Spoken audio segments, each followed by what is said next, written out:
Thanks for listening to the Pharmacy Podcast Network.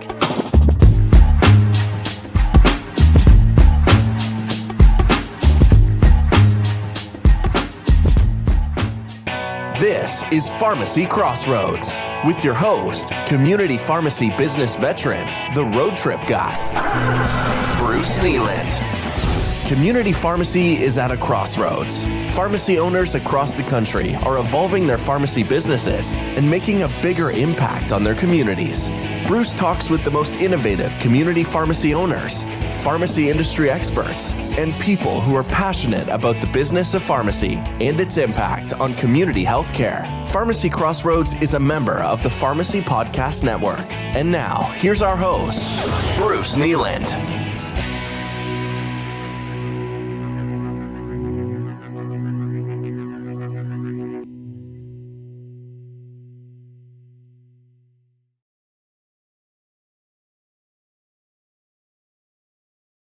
So hello again, friends and neighbors. This is Bruce Nealand with another episode of Pharmacy Crossroads. Today I have one guest with me at the moment and another who will join us here momentarily, but I'm excited to get acquainted with Kyle Panter. Kyle is a compounding pharmacist in Edmond, Oklahoma. Kyle, take a few seconds and tell us a little bit about who you are and where you came from. Well, thanks, Bruce. It's a pleasure to be on your podcast today. And yeah, I'm the son of two teachers. I grew up in a small town in rural Oklahoma that went on and got a degree in chemistry and decided I wanted to pursue a career in pharmacy.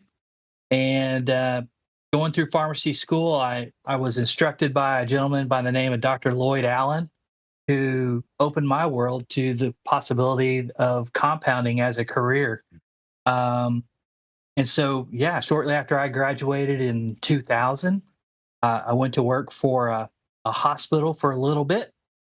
Just wanted to get a little experience in the hospital world, but I quickly shifted gears into a compounding role with a local compounding pharmacy, and been doing that for 23 years now. And currently, I'm in Edmond, Oklahoma. I'm looking down the road a little ways of eventually owning the pharmacy that I'm currently working for. So I'm excited about that. Okay, great. And boy, to my listeners, we get to look at each other on Zoom video, and Kyle has the appearance of being about a 35-year-old guy. So I'm surprised to see he graduated some 25 years ago. Wow. It's all the hormones I compound with. Yeah, and helps we're me talking. Keep it stay young.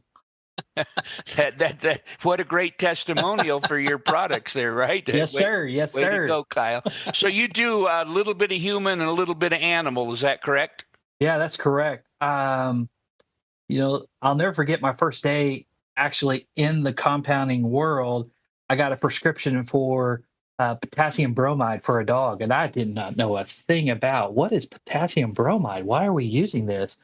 So I was thrown into the deep end, if you will, right off the bat, and I've just grown to love working with veterinarians and veterinary professionals over the years. I went on several years ago and got certified as a veterinary specialist pharmacist.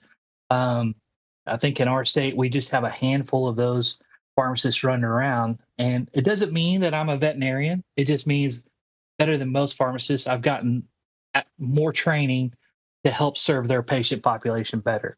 But yes, I do animals and humans for sure. So, Kyle, it's been nice to get acquainted with you.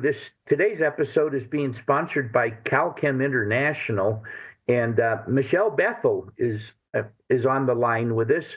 Michelle, take a minute and introduce yourself and tell our listeners just a little bit about the kind of stuff CalChem does.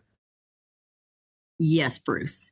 CalChem has been in business for 31 years, and we sell compounding chemicals to mainly compounding pharmacies, but we also do some repacking for a few labs and such.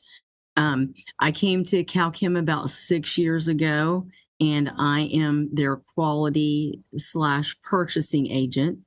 And I do come from a vet compounding background, but also a vet tech background. So it's really a perfect fit there. Well, and that's great. So you mentioned chemicals and quality assurance. I know you and I chatted the other day when you're getting ready to go visit a pharmacy. You actually get out and help these pharmacists kind of figure out how to do stuff, don't you? We do. I do have Bethel Consulting that's a little separate from CalChem. When I do go to visit these pharmacies and help with some basic compounding techniques, but also to fix formulas or to create formulas for their specific needs and their patients. Well, that's impressive. So I'm going to confess a couple things. I've been in the business for 50 years. I've been calling on, writing about, selling to independent pharmacies for that length of time. And yeah, I'm aware of compounding, but boy, it's just never been central to my understanding of what happens in pharmacy. And that's a mystery to me. It's been around since the very beginning, right? Yeah, I mean, compounding is the bedrock of the practice of pharmacy. Yeah. If you think back, well, heck, even 1920s, 30s, and some of the 40s here in America, if you went to the pharmacy to get a prescription, the pharmacist was still making it. The whole concept of a drug manufacturer making your medicine for you didn't really come around until the late 40s, early 50s. So really in the span of time throughout all of humanity, the concept of having a company make medicine for you other than your pharmacist has only been around about 80 years. Okay. So what I'm saying is for centuries, pharmacists have been a key component in medical profession and in the delivery of healthcare because they made everybody's medicines. And the image that most people have is the It's a Wonderful Life, where Jimmy Stewart goes in to get the medicine from that guy, and he makes a mistake, and he's just sitting back there with dark glasses in a dark room, mixing stuff up. That's the way it is. Well, let's move on, because we're talking 2025, and Yeah, we're going to avoid the semaglutide conversation today, but the compounding is certainly in the news. In all things considered, is that helping, hurting, or just ambivalent to your practice in Edmond? It's hard to justify that statement. I would say any conversation being had does help as far as bring awareness to the compounding profession.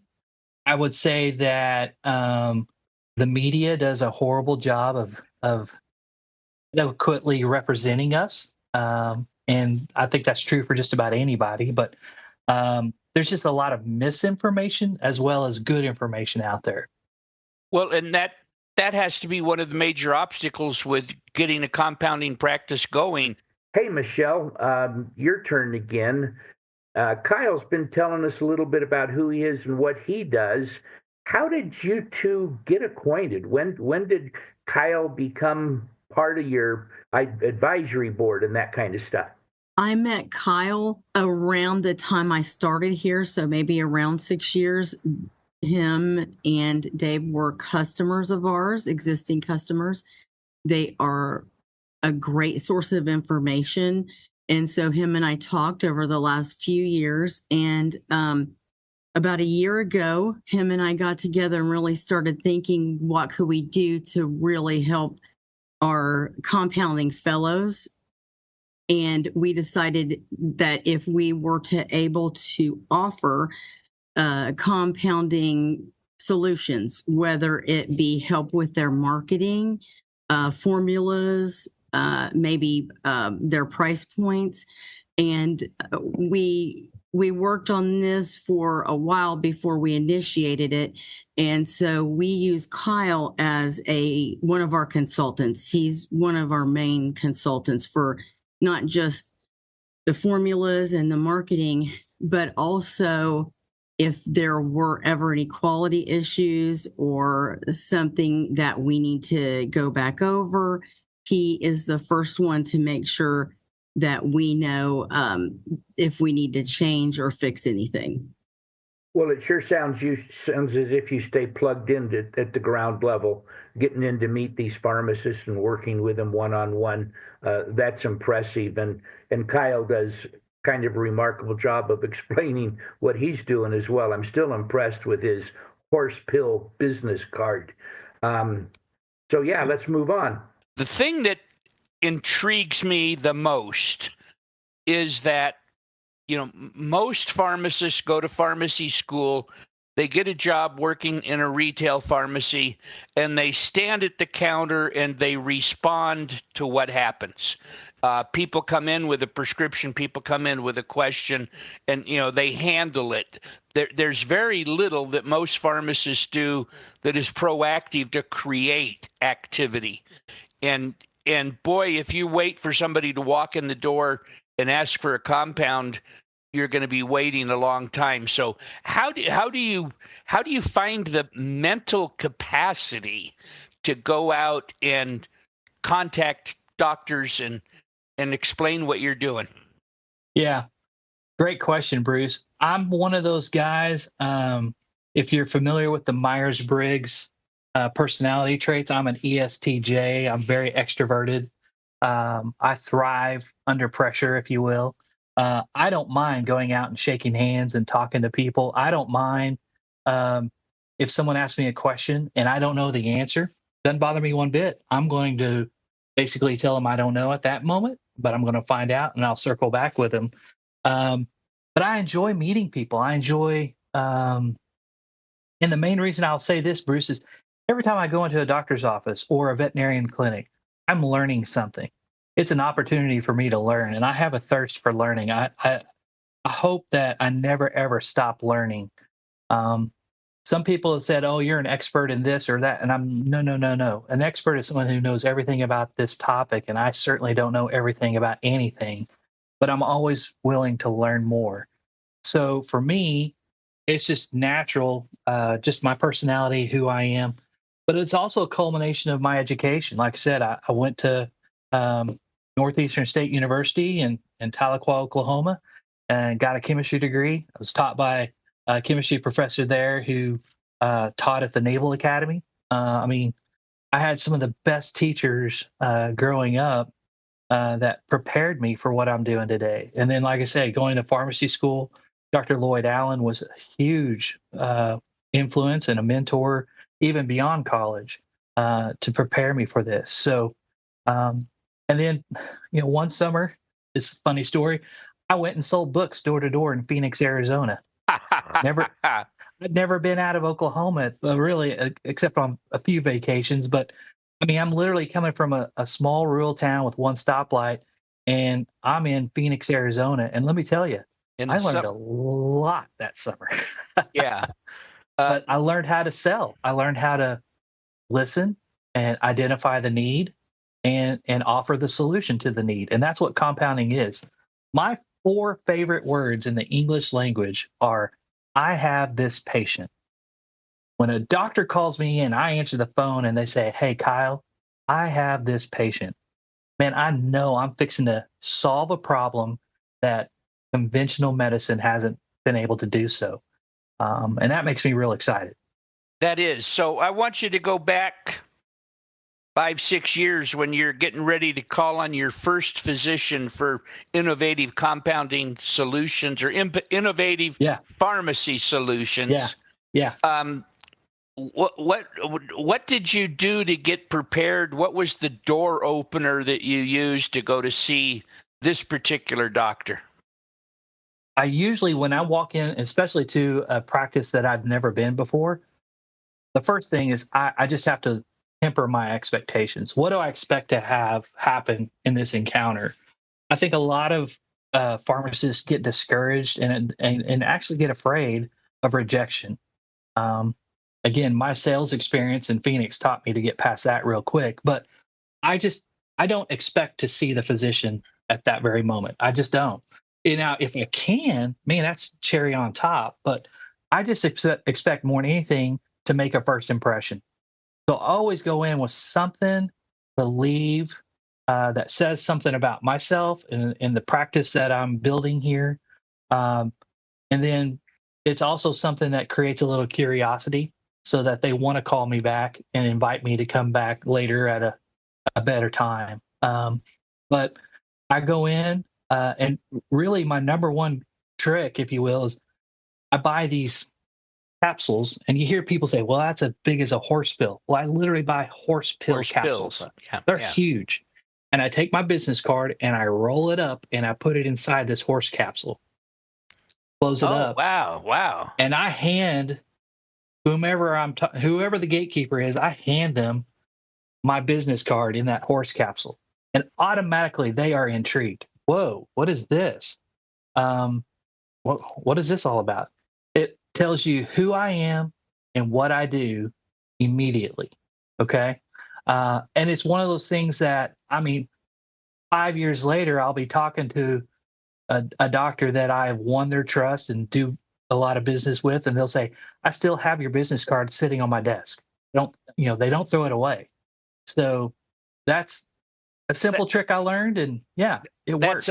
That's $1 million tip. I mean, you've said a couple things that make me go down memory lane. So I started my career as a detail man for Pfizer, actually the Rohrig division of Pfizer, and started cold calling doctors. Obviously, somebody had been there for years before me. He'd actually jumped to another company and was actively competing against me. But the thing that I learned rather quickly was the first visit, you're there to say hello and find out how they handle people who want to see the doctor. It wasn't until the third visit that that I was able to go in and call somebody by name, say, hi, Rose, it's good to see you again. I'm in town. I'm hoping I can get a couple minutes with the doctor. That, by the time they saw me the third time, they were willing to invest some time and relationship development with me. The notion of the card in the capsule, my God, that's $1 million advice.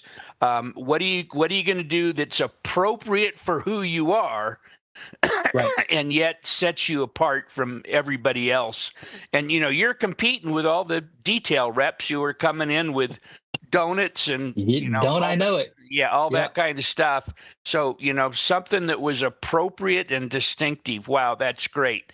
So you get to see them. I mean, I've got a physician who I go see tomorrow, my primary care doctor, and I've been intrigued with going on Ozempic. And, I got to him. I visited a pharmacy friend who does compounded Ozempic and, got some information about it and mailed it to him and said, hey, next time I come in, I want to talk to you. And he got back to me as quick as a New York minute and says, I don't do anything with compounders. So I'll see him tomorrow and we'll just have a little bit of talk about that.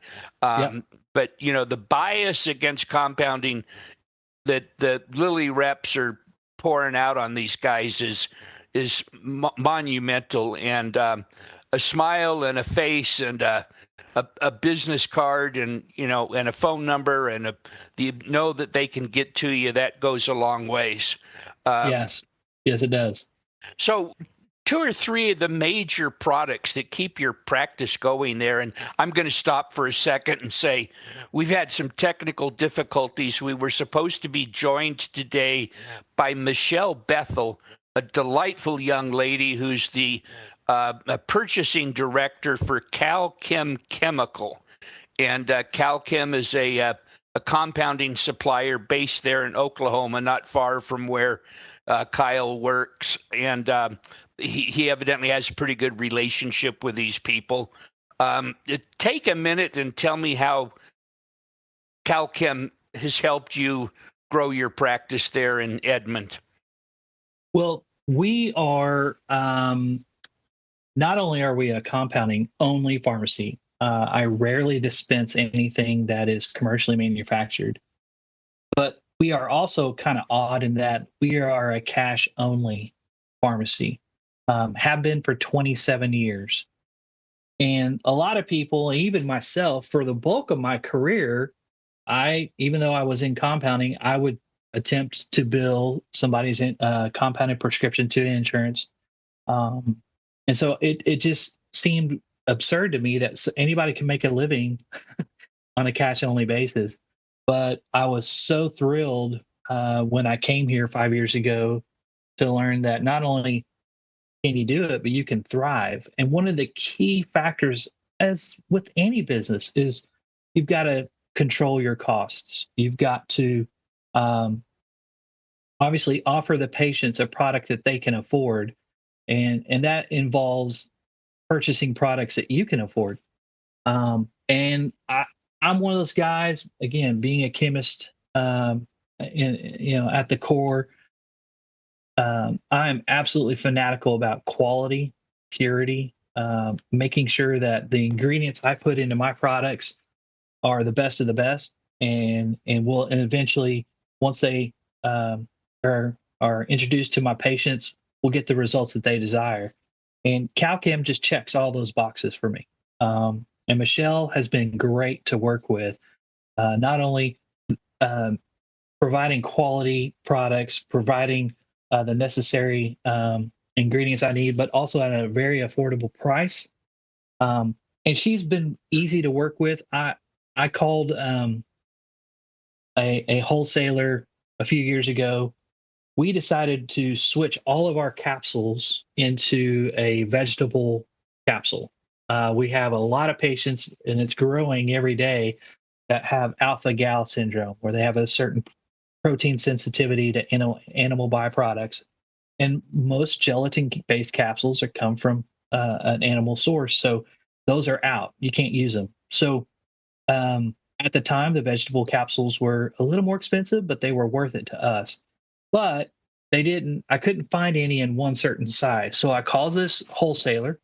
I'm not going to name who it was. And I said, listen, here's my need. I need size 4 vegetable capsules. And they said, okay, we can do that.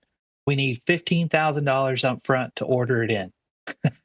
Wow. I was like, okay, well, that's obviously outside of my cash flow capabilities at the moment.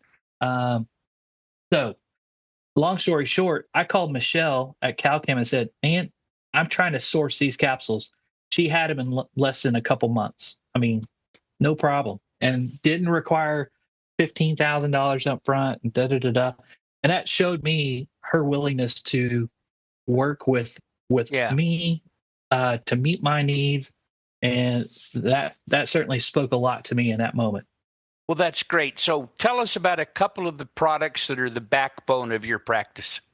Yeah. So as with most compounders, we have a large patient population on bioidentical hormones. So progesterone capsules are a key part of what we make, as with most compounders out there, as well as combinations of hormones, whether it's estrogen, progesterone, testosterone, DHEA. So that's a real big part of our practice, if you will. On the veterinary side, we do a lot of antibiotics for animals. I've got a veterinary clinic up the street that specializes in exotic pets. So I'm constantly making really micro doses of things to treat bearded dragons or hedgehogs, parrots, birds. I mean, it's amazing all the things that they see and treat.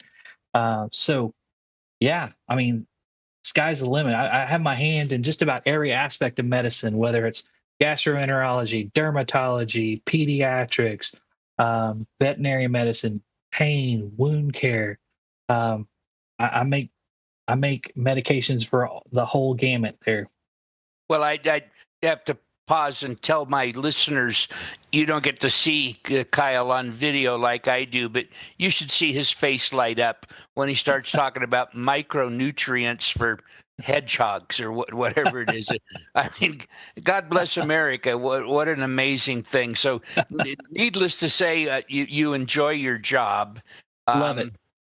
Tell Love us it. about how. I mean, the big hurdle. Number one, the big hurdle for most pharmacists, I got to get out of the pharmacy and go call on doctors. What the Yep. heck am I going to say? And then number two is I have to tell somebody they got to pay cash. I talk to a pharmacist every week who says people won't pay cash. Have you ever found anybody who would pay cash? Not many. Not many. And again, it's all about meeting expectations. When you have that typical, and this happens every single day, I would say even every single hour, I've got a new patient walking into my pharmacy. They've never been here before. Their only experience with pharmacy is a big box chain retail experience. They're expecting to be treated rudely. They're expected to be having to wait hours and maybe even days to get their medication. They're expecting to have insurance issues and snags. So they're coming in already pre-prepped, if you will, to have a meltdown. And it starts up front. We have two women up front that I call our directors of first impression, that when they come in, they're greeted with a smile.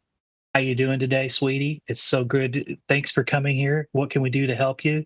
And I mean, I can see already, those defenses and those walls just melting because they're like, oh, wow, these people are nice.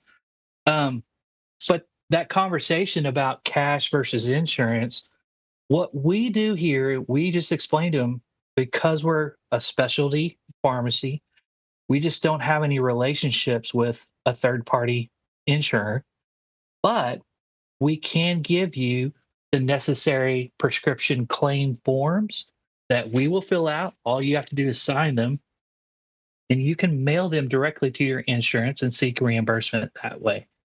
I came in 5 years ago expecting to get yelled and screamed at because, again, the bulk of my career is billing third-party insurance for compounds, and I have been just pleasantly surprised at how pleasant my day is every day because I don't have to deal with audits. I don't have to deal with wrangling prior authorizations out of insurance companies and spending hours on the phone talking to someone who is just reading a script on a screen. And instead, I'm engaging with my customers. I'm actually helping them find over-the-counter supplements to better their health, along with the medication they're picking up. And again, it comes down to pricing. If I make it and can afford to make something that's affordable and in reach to them, they don't have a problem paying cash, not one bit, because especially once they start using it and it gets results, they are thrilled. They are happy. Well, you said something when I asked the question about not many, and I think there's a key there. Most people won't. You'd be surprised. I'd say most people will. Okay. You just have to present it to them in a way that they understand it.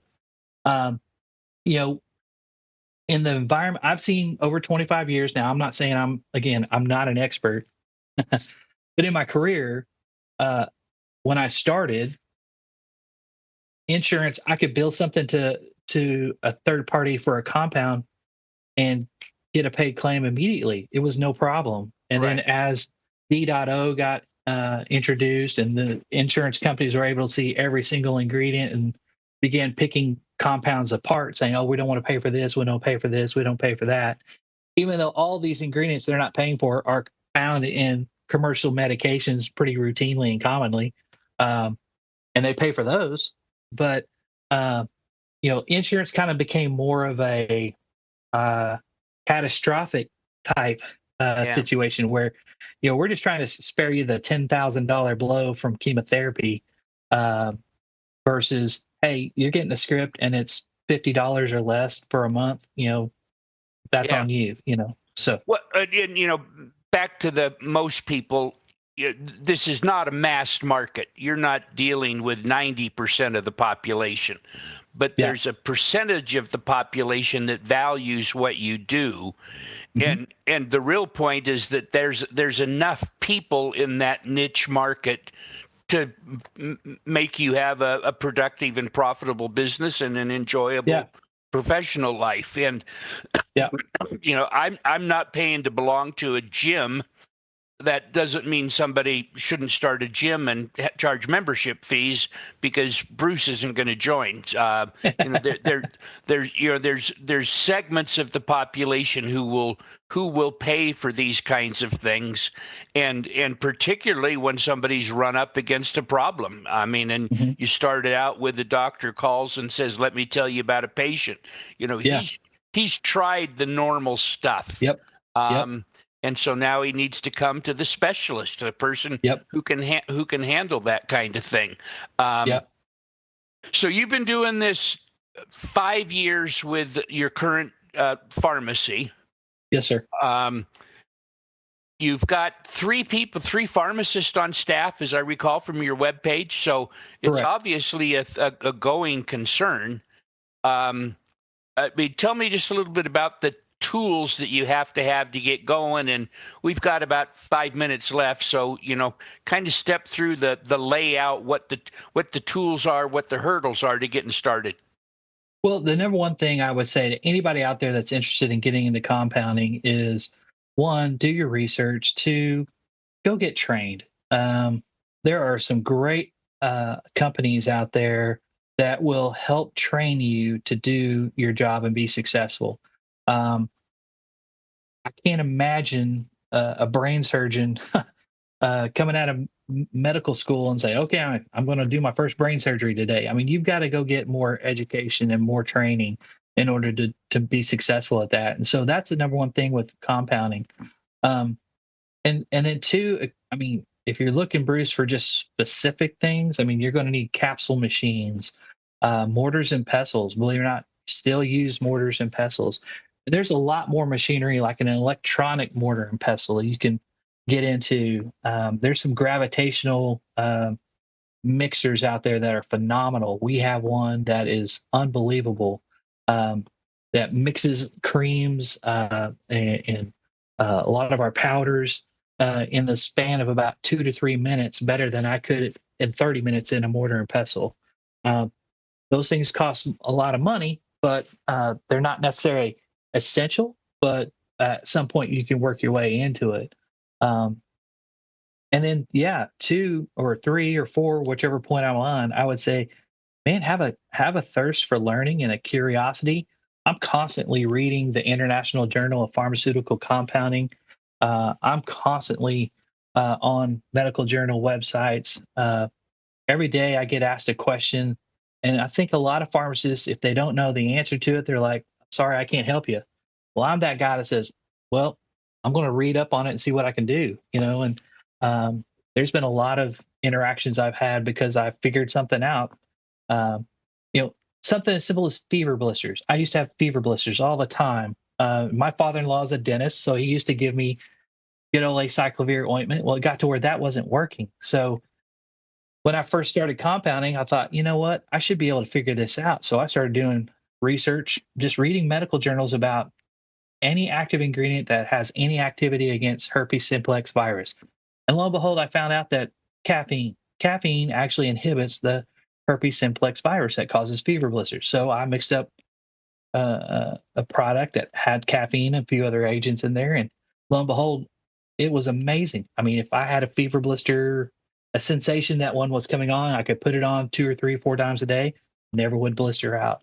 So I started marketing that to the dentist. And I mean, it's just been something for 20 plus years, has sold wherever I go. People love this product. So you just have to, one, have a heart for people, be willing to not take no for an answer, be willing to always keep learning, and that'll serve you well. Well, that's great. Listen, I'm going to wrap up with a couple follow-up things. So again, Calchem International is one of your primary suppliers for chemicals. Yep. Did they also help you with the documentation you need to show the physicians that this particular combination of stuff works? So they don't do any studies or anything like that, but I do, and I have had practitioners say, well, how do I know that this product is as good as you say it is? So, for example, Michelle did another cool thing for me. I had her source some ultra micronized progesterone, and we don't have time to get into all of that, but long story short, if your skin is a chain link fence and you threw a soccer ball at it, it'll never go through it. But if you micronize that soccer ball down to like a marble and throw it at the fence, it's going to go through. So I've got marble sized progesterone that I use in all of my products because of Michelle. And I can get the chemical analysis on that and show them how micronized it is compared to other people's progesterone. And, that's key. So, ladies and gentlemen, it's once again my honor to bring this episode of Pharmacy Crossroads to a close. I want to make sure everybody knows how to find Michelle and get in touch with CalChem if they feel inclined to do so. It's CalChem spelled with a K, KALCHEM, as in chemical, calcheminternational.com. And Michelle, what's your email address? It is mbethel, BETHEL, at calcheminternational, spelled out.com. Okay, so it's M for Michelle, last name Bethel, BETHEL, at calcheminternational.com. Hey, Michelle, thank you. And thanks again to Kyle. It's been a pleasure chatting with both of you this morning. Thanks for listening to Pharmacy Crossroads. If you're interested in talking with Bruce, please contact the show. Visit pharmacycrossroads.com. We look forward to hearing from you.